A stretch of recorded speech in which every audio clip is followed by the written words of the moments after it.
Here to respond, Republican candidate for U.S. Senate in Ohio, JD Vance. JD, great to see you tonight. What has become of us? What are we doing when we take such a lax stance with criminals and such a harsh stance with people with a particular health care perspective? Yeah, think about what all these rules and restrictions do to basic human morality, right? If you're a paramedic, if you're just a normal person and you see somebody in pain, you see somebody suffering, you see somebody hurting, basic human ethics, you help that person, right? You do what you can within reason to try to help that person. But these COVID rules, as you see, are asking paramedics to first basically have a person show them their papers or to determine their worth as a human being based on whether they got the shot or not. That's not just bad for our society. It's not just bad for the people who are affected by it. It turns all of us into people who see our fellow Americans not as citizens, not as people to be cared for as we share this country together, but as first or second class citizens based on whether they did what the government told them to do. That's totally unacceptable. You know, JD, you're right. It definitely divides a power line between first and second class citizens, but it also inherently dehumanizes us. As I watched that video from Cheesecake Factory, those police officers don't want to be enforcing these rules. They don't want to create a tiered system of class, but this is what happens when you have arbitrary rules, is it not? Everyone just has to turn into, I'm just doing my job guy. That's what everybody can say. I'm just doing my job.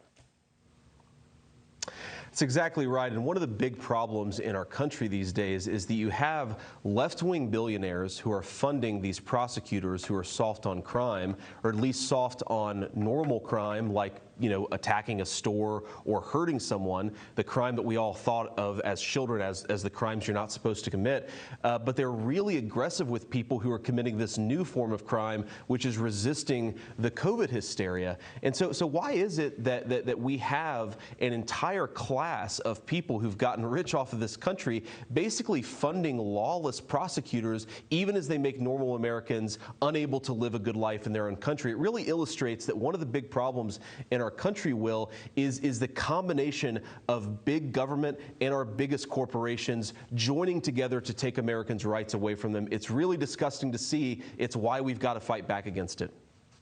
You know, JD, I don't know the last time I got to speak with you, but I've wanted to ask you this one personal curiosity I've had for quite some time. I read the quote from David Frum over at The Atlantic. The Atlantic is the kind of place that used to love JD Vance. I guess when you came out with Hillbilly Elegy, you were a darling of the right to this type of elite intelligentsia.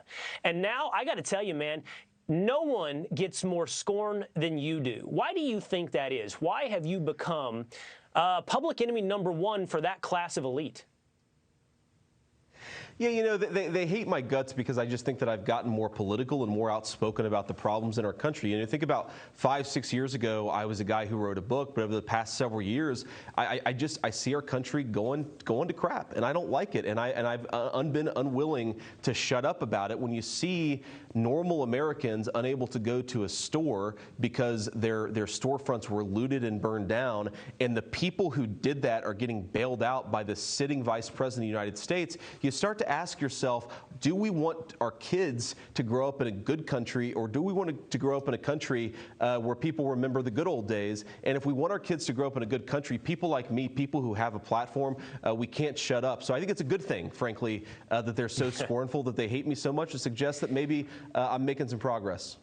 You know what I think it is? I have a theory as well, JD. I think it's they can't forgive themselves for at one time inviting you into their elite circles. You were acceptable, and you decided to return to their roots, and for that, they will never forgive you. And I think that's exactly what's happened, which I think is also a good thing for you. Thank you, JD. Great to have you on the show tonight.